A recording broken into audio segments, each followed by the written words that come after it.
CrossFit.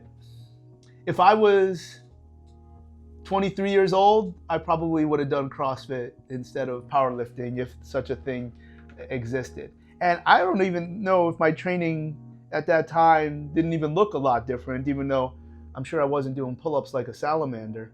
CrossFit's a business. It's not a way to train, it's a business. And that's important. And that doesn't mean businesses aren't good.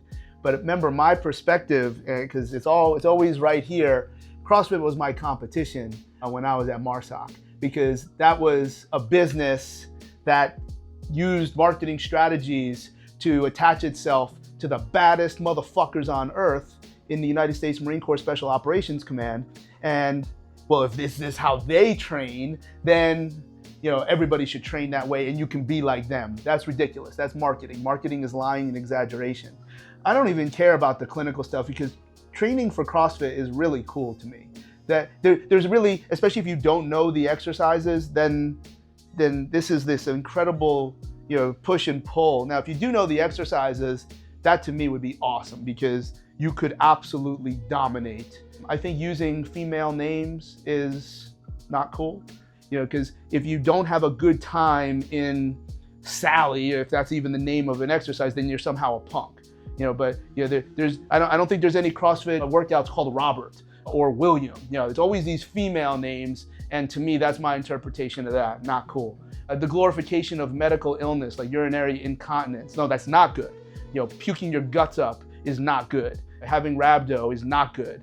And even though probably the individual that made a lot of those brand statements is no longer involved with the company, I don't think that's the reason why. I think everybody was cool with it years ago when he was saying, yeah, if you're not willing to break your neck, then we don't want you part of this. What do you mean part of this? You're a business. And that was just all the big marketing strategy. And I don't really know if any of that stuff still exists because it's really not on my radar. That's why I begin with what I finish with. I think that's a very interesting way to train. I think it can be done much more intelligently for the general population. I'm pretty sure the stuff that years ago, and maybe you still see now, which was just ludicrous, wild, and absurd, and made chiropractors a lot of money that put their offices in that gym, that would not be the way the elite CrossFit Games competitors would train. They would train far more intelligently. Some of the folks that won the CrossFit Games early on, they were training really, really intelligently, and somehow they'd be excommunicated because they were talking about intelligent training instead of this pick an exercise out of a hat. So, hey, I would have been there.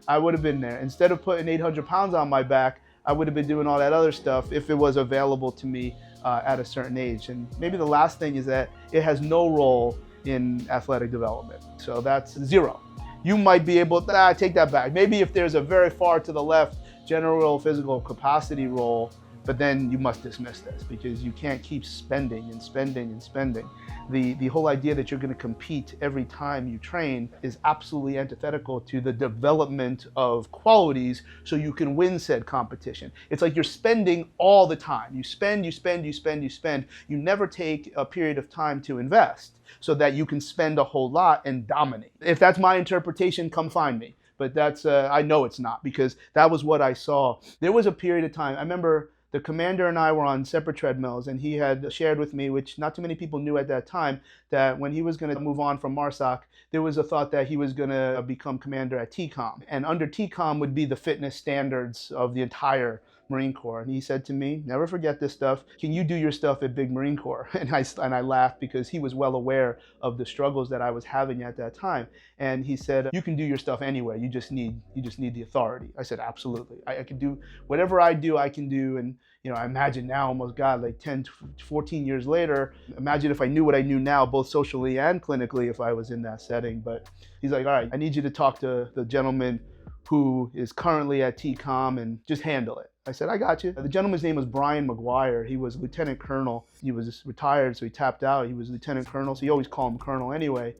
And we're having a fine conversation. I think he knew that there was talks that this other person who really did not have a lot of cultural awareness of the Marine Corps was coming, and not coming for his job, but if I was going to be the commander's guy, he probably knew his role was going to be different. So he was compelled to meet with me. And I remember he asked me, clear as day, I remember this like yesterday, he's like, what do you think of CrossFit?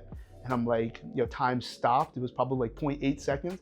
And I said, I hope to do everything I possibly can to eradicate CrossFit from anything to do with the Marine Corps. And he was like shocked. Because first of all, for a legit civilian of no rank to be talking to a lieutenant colonel like that, hey, that's maybe that was part of my undoing, not in that conversation, but in others. But he's like, really? I really like CrossFit. I said, oh, okay. And that was the enemy. That was the enemy. To see as many guys that were broken just from protecting my right to sit here and talk to you like this, and for them to be broken from that, and then to be coerced into training and further breaking themselves and further spending their biological resources for nothing in return other than the promotion of this business, man, that was my overwhelming social view of CrossFit. But if I was 22, I would have been doing it, and I would have done it the right way, and I would have been dominant.